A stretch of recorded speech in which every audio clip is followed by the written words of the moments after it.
ਸ਼੍ਰੋਮਣੀ ਅਕਾਲੀ ਦਲ ਅੰਮ੍ਰਿਤਸਰ ਪ੍ਰਧਾਨ ਸਰਦਾਰ ਸਿਮਰਨਜੀਤ ਸਿੰਘ ਮਾਨ ਦਾ ਕਹਿਣਾ ਹੈ ਕਿ ਸੰਜੀਵ ਅਰੋੜਾ ਜੋ ਆਮ ਆਦਮੀ ਪਾਰਟੀ ਦੇ ਪੰਜਾਬ ਤੋਂ ਰਾਜ ਸਭਾ ਮੈਂਬਰ ਹਨ, ਉਹਨਾਂ ਦੀ ਰਾਜ ਸਭਾ ਮੈਂਬਰੀ ਸੀਟ ਤੋਂ ਅਸਤੀਫਾ ਦਿਵਾ ਕੇ ਜੋ ਆਮ ਆਦਮੀ ਪਾਰਟੀ ਦੇ ਸੁਪਰੀਮੋ ਰਾਜ ਸਭਾ ਮੈਂਬਰ ਬਣਨਾ ਚਾਹੁੰਦੇ ਹਨ, ਇਹ ਤਾਂ ਇੱਕ ਗੈਰ ਇਖਲਾਕੀ ਅਮਲ ਹੈ। ਉਹ ਦਿੱਲੀ ਦੀ ਪਾਰਲੀਮੈਂਟ ਵਿੱਚ ਜਾ ਕੇ ਕੀ ਕਰਨਗੇ, ਜਦੋਂ ਕਿ ਪੰਜਾਬ ਵਿੱਚ ਉਹਨਾਂ ਦੀ ਆਮ ਆਦਮੀ ਪਾਰਟੀ ਦੀ ਸਰਕਾਰ ਹੈ ਜੋ ਅਨੇਕਾਂ ਗੰਭੀਰ ਮਾਮਲਿਆਂ ਦਾ ਸਾਹਮਣਾ ਕਰ ਰਹੀ ਹੈ।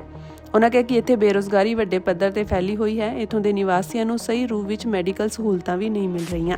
ਅਜਿਹੀ ਸਥਿਤੀ ਵਿੱਚ ਜੀਵਨ ਗੁਜ਼ਾਰ ਰਹੇ ਵੱਡੀ ਗਿਣਤੀ ਵਿੱਚ ਗਰੀਬ ਲੋਕਾਂ ਲਈ ਇਹ ਸਰਕਾਰ ਜਦੋਂ ਕੋਈ ਅਮਲੀ ਰੂਪ ਵਿੱਚ ਕੁਝ ਨਹੀਂ ਕਰ ਰਹੀ ਤਾਂ ਕੇਜਰੀਵਾਲ ਨੂੰ ਚਾਹੀਦਾ ਹੈ ਕਿ ਉਹ ਆਪਣੀ ਸਰਕਾਰ ਤੋਂ ਪੰਜਾਬੀਆਂ ਦੇ ਦਰਪੇਸ਼ ਆ ਰਹੇ ਮਸਲਿਆਂ ਨੂੰ ਹੱਲ ਕਰਵਾਉਣ ਲਈ ਉਦਮ ਕਰਨ, ਨਾ ਕਿ ਰਾਜ ਸਭਾ ਮੈਂਬਰ ਜਾਂ ਹੋਰ ਉੱਚ ਅਹੁਦਿਆਂ ਵੱਲ ਭੱਜਣ।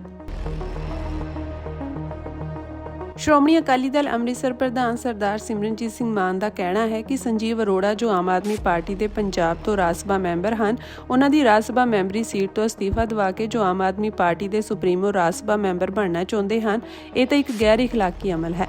ਉਹ ਦਿੱਲੀ ਦੀ ਪਾਰਲੀਮੈਂਟ ਵਿੱਚ ਜਾ ਕੇ ਕੀ ਕਰਨਗੇ, ਜਦੋਂ ਕਿ ਪੰਜਾਬ ਵਿੱਚ ਉਹਨਾਂ ਦੀ ਆਮ ਆਦਮੀ ਪਾਰਟੀ ਦੀ ਸਰਕਾਰ ਹੈ ਜੋ ਅਨੇਕਾਂ ਗੰਭੀਰ ਮਾਮਲਿਆਂ ਦਾ ਸਾਹਮਣਾ ਕਰ ਰਹੀ ਹੈ। ਉਹਨਾਂ ਕਿਹਾ ਕਿ ਇੱਥੇ ਬੇਰੁਜ਼ਗਾਰੀ ਵੱਡੇ ਪੱਧਰ ਤੇ ਫੈਲੀ ਹੋਈ ਹੈ। ਇੱਥੋਂ ਦੇ ਨਿਵਾਸੀਆਂ ਨੂੰ ਸਹੀ ਰੂਪ ਵਿੱਚ ਮੈਡੀਕਲ ਸਹੂਲਤਾਂ ਵੀ ਨਹੀਂ ਮਿਲ ਰਹੀਆਂ। ਅਜਿਹੀ ਸਥਿਤੀ ਵਿੱਚ ਜੀਵਨ ਗੁਜ਼ਾਰ ਰਹੇ ਵੱਡੀ ਗਿਣਤੀ ਵਿੱਚ ਗਰੀਬ ਲੋਕਾਂ ਲਈ ਇਹ ਸਰਕਾਰ ਜਦੋਂ ਕੋਈ ਅਮਲੀ ਰੂਪ ਵਿੱਚ ਕੁਝ ਨਹੀਂ ਕਰ ਰਹੀ ਤਾਂ ਕੇਜਰੀਵਾਲ ਨੂੰ ਚਾਹੀਦਾ ਹੈ ਕਿ ਉਹ ਆਪਣੀ ਸਰਕਾਰ ਤੋਂ ਪੰਜਾਬੀਆਂ ਦੇ ਦਰਪੇਸ਼ ਆ ਰਹੇ ਮਸਲਿਆਂ ਨੂੰ ਹੱਲ ਕਰਵਾਉਣ ਲਈ ਉਦਮ ਕਰਨ, ਨਾ ਕਿ ਰਾਜ ਸਭਾ ਮੈਂਬਰ ਜਾਂ ਹੋਰ ਉੱਚ ਅਹੁਦਿਆਂ ਵੱਲ ਭੱਜਣ। ਸ਼੍ਰੋਮਣੀ ਅਕਾਲੀ ਦਲ ਅੰਮ੍ਰਿਤਸਰ ਪ੍ਰਧਾਨ ਸਰਦਾਰ ਸਿਮਰਨਜੀਤ ਸਿੰਘ ਮਾਨ ਦਾ ਕਹਿਣਾ ਹੈ ਕਿ ਸੰਜੀਵ ਅਰੋੜਾ ਜੋ ਆਮ ਆਦਮੀ ਪਾਰਟੀ ਦੇ ਪੰਜਾਬ ਤੋਂ ਰਾਜ ਸਭਾ ਮੈਂਬਰ ਹਨ, ਉਹਨਾਂ ਦੀ ਰਾਜ ਸਭਾ ਮੈਂਬਰੀ ਸੀਟ ਤੋਂ ਅਸਤੀਫਾ ਦਿਵਾ ਕੇ ਜੋ ਆਮ ਆਦਮੀ ਪਾਰਟੀ ਦੇ ਸੁਪਰੀਮੋ ਰਾਜ ਸਭਾ ਮੈਂਬਰ ਬਣਨਾ ਚਾਹੁੰਦੇ ਹਨ, ਇਹ ਤਾਂ ਇੱਕ ਗੈਰ ਇਖਲਾਕੀ ਅਮਲ ਹੈ। ਉਹ ਦਿੱਲੀ ਦੀ ਪਾਰਲੀਮੈਂਟ ਵਿੱਚ ਜਾ ਕੇ ਕੀ ਕਰਨਗੇ, ਜਦੋਂ ਕਿ ਪੰਜਾਬ ਵਿੱਚ ਉਹਨਾਂ ਦੀ ਆਮ ਆਦਮੀ ਪਾਰਟੀ ਦੀ ਸਰਕਾਰ ਹੈ ਜੋ ਅਨੇਕਾਂ ਗੰਭੀਰ ਮਾਮਲਿਆਂ ਦਾ ਸਾਹਮਣਾ ਕਰ ਰਹੀ ਹੈ। ਉਹਨਾਂ ਕਿਹਾ ਕਿ ਇੱਥੇ ਬੇਰੁਜ਼ਗਾਰੀ ਵੱਡੇ ਪੱਧਰ ਤੇ ਫੈਲੀ ਹੋਈ ਹੈ। ਇੱਥੋਂ ਦੇ ਨਿਵਾਸੀਆਂ ਨੂੰ ਸਹੀ ਰੂਪ ਵਿੱਚ ਮੈਡੀਕਲ ਸਹੂਲਤਾਂ ਵੀ ਨਹੀਂ ਮਿਲ ਰਹੀਆਂ। ਅਜਿਹੀ ਸਥਿਤੀ ਵਿੱਚ ਜੀਵਨ ਗੁਜ਼ਾਰ ਰਹੇ ਵੱਡੀ ਗਿਣਤੀ ਵਿੱਚ ਗਰੀਬ ਲੋਕਾਂ ਲਈ ਇਹ ਸਰਕਾਰ ਜਦੋਂ ਕੋਈ ਅਮਲੀ ਰੂਪ ਵਿੱਚ ਕੁਝ ਨਹੀਂ ਕਰ ਰਹੀ ਤਾਂ ਕੇਜਰੀਵਾਲ ਨੂੰ ਚਾਹੀਦਾ ਹੈ ਕਿ ਉਹ ਆਪਣੀ ਸਰਕਾਰ ਤੋਂ ਪੰਜਾਬੀਆਂ ਦੇ ਦਰਪੇਸ਼ ਆ ਰਹੇ ਮਸਲਿਆਂ ਨੂੰ ਹੱਲ ਕਰਵਾਉਣ ਲਈ ਉਦਮ ਕਰਨ, ਨਾ ਕਿ ਰਾਜ ਸਭਾ ਮੈਂਬਰ ਜਾਂ ਹੋਰ ਉੱਚ ਅਹੁਦਿਆਂ ਵੱਲ ਭੱਜਣ।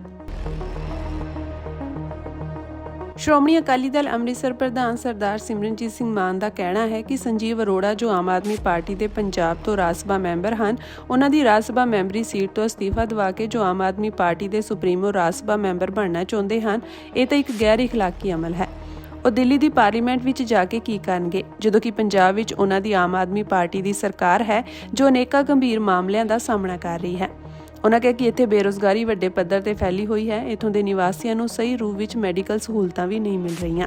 ਅਜਿਹੀ ਸਥਿਤੀ ਵਿੱਚ ਜੀਵਨ ਗੁਜ਼ਾਰ ਰਹੇ ਵੱਡੀ ਗਿਣਤੀ ਵਿੱਚ ਗਰੀਬ ਲੋਕਾਂ ਲਈ ਇਹ ਸਰਕਾਰ ਜਦੋਂ ਕੋਈ ਅਮਲੀ ਰੂਪ ਵਿੱਚ ਕੁਝ ਨਹੀਂ ਕਰ ਰਹੀ ਤਾਂ ਕੇਜਰੀਵਾਲ ਨੂੰ ਚਾਹੀਦਾ ਹੈ ਕਿ ਉਹ ਆਪਣੀ ਸਰਕਾਰ ਤੋਂ ਪੰਜਾਬੀਆਂ ਦੇ ਦਰਪੇਸ਼ ਆ ਰਹੇ ਮਸਲਿਆਂ ਨੂੰ ਹੱਲ ਕਰਵਾਉਣ ਲਈ ਉਦਮ ਕਰਨ, ਨਾ ਕਿ ਰਾਜ ਸਭਾ ਮੈਂਬਰ ਜਾਂ ਹੋਰ ਉੱਚ ਅਹੁਦਿਆਂ ਵੱਲ ਭੱਜਣ।